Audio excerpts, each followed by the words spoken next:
Aujourd'hui, je vous propose de regarder ensemble les symptômes de la douleur et de l'inflammation, que l'on pense connaître, mais que l'on ne comprend pas très bien.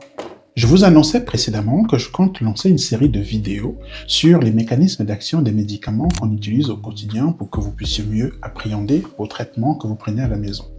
Et les 3 premiers épisodes seront consacrés aux médicaments qui luttent contre la douleur. Pour ne pas revenir sur des concepts de base à chaque épisode, je vais donc, quand cela sera nécessaire, faire des vidéos introductives comme celle-ci. Et aujourd'hui, je vous propose de regarder ensemble les symptômes de la douleur et de l'inflammation, que l'on pense connaître, mais que l'on ne comprend pas très bien. Le choix du bon médicament dépend essentiellement de la compréhension de ces 2 symptômes.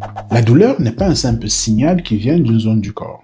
C'est le système nerveux qui la crée de toutes pièces. Lorsque le nerf détecte une menace, il envoie l'information à la moelle épinière et au cerveau qui décident de diminuer ou d'amplifier ce signal. C'est pour ça que pour une même douleur, le ressenti n'est pas pareil selon votre état de stress, selon la tension, selon la peur ou votre fatigue. Et c'est la raison pour laquelle certains médicaments agissent au niveau du cerveau et non sur la zone douloureuse.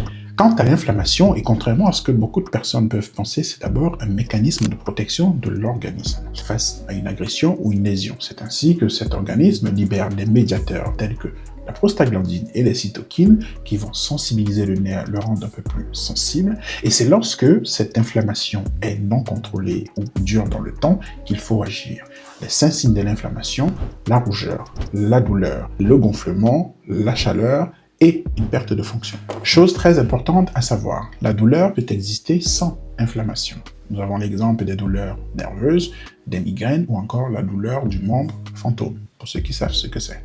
Et à contrario, l'inflammation peut exister sans douleur. Un début d'arthrose, des maladies chroniques telles que le diabète ou l'obésité. Et on a un 3e cas, les 2 peuvent combiner. Quand vous cognez la tête, vous avez un choc physique, vous avez aussi bien la douleur que l'inflammation. Avec le tableau que nous venons de dresser, il est donc évident que tous les médicaments pour lutter contre la douleur ne se valent pas.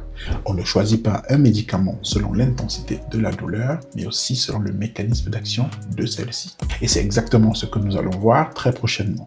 L'épisode 1 sera dédié au paracétamol, le classique.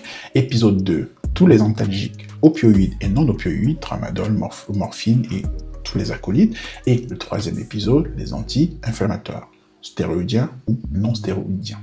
Donc, si vous voulez savoir comment ça se passe, je vous propose de rester connecté, de vous abonner, de liker.